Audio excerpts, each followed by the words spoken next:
Hello friends, हमारे new blog में आप सभी का स्वागत है।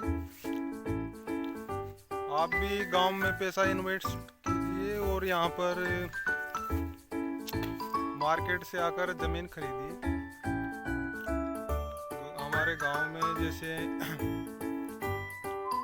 खेती पे भी पैसा बचता है, बचने में और जैविक खेती पर भी आप काम कर सकते हैं। जैसे गाय भैंस से भी दूध का इनकम हम वहाँ से ले सकते हैं और जैसे गोबर से भी हम जैविक खाद बना के उत्पादन कर सकते हैं और उसमें भी जैसे जैविक खाद बनाने की विधि भी जैसे उसको 10-15 दिन ठंडा करके गोबर को फिर उस पर केचुआ किसी से मोल खरीद के 200 रुपये किलो हम उसमें डालें और 45 से लमसम 50 दिन में हमारा जैविक खाद तैयार हो जाए और उसको खेती में इस्तेमाल करें। फिर जैसे तुरंत तो ये रिजल्ट नहीं बताता, जैसे यूरिया रासायनिक खाद बताता है यूरिया, ऐसे ही तुरंत रिजल्ट नहीं बताता है। इसको कम से कम 2-3 साल का टाइम लगता है। 2 साल बाद ये रिजल्ट हमारा जैविक खाद रिजल्ट बताएगा।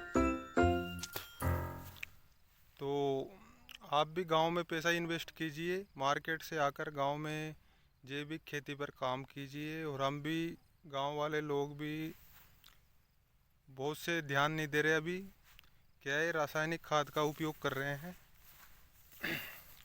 तो मेरा बोलना तो यही है कि जैविक खाद का इस्तेमाल करें तो ज़मीन की उर्वरता शक्ति भी बढ़ेगी और हमारा उत्पादन भी बढ़ेगा। और ये जो जहरीली फसल है यूरिया डीएपी से, वो हमारे शरीर को बहुत हानि पहुंचाती है। तो जैविक खेती से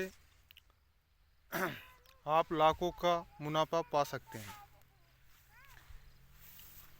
तो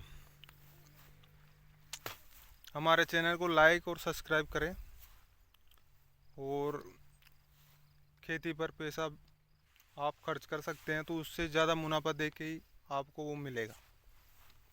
आप सोचते होंगे कि घाटा लगेगा, घाटे का तो काम ही नहीं है भाई। कुछ भी कर लीजिए, आप सब्जी कर लीजिए, लहसुन कर लीजिए, गेहूँ कर लीजिए। आपके घर से ही अगर जैविक खेती पे अगर आपने जैविक खेती के अनुसार गेहूँ किया है या लहसुन किया है तो आपके घर बैठे से ही सारा आइटम बिकेगा। वो भी जैसे 2,000 रुपये 2,500 रुपये क्विंटल गेहूँ जाता है ज़्यादा से। अगर आप जैविक गेहूँ करोगे गोबर खाद से तो 7 से 6-7 हज़ार रुपये कुंटल आपका घर बैठे बिक सकता है।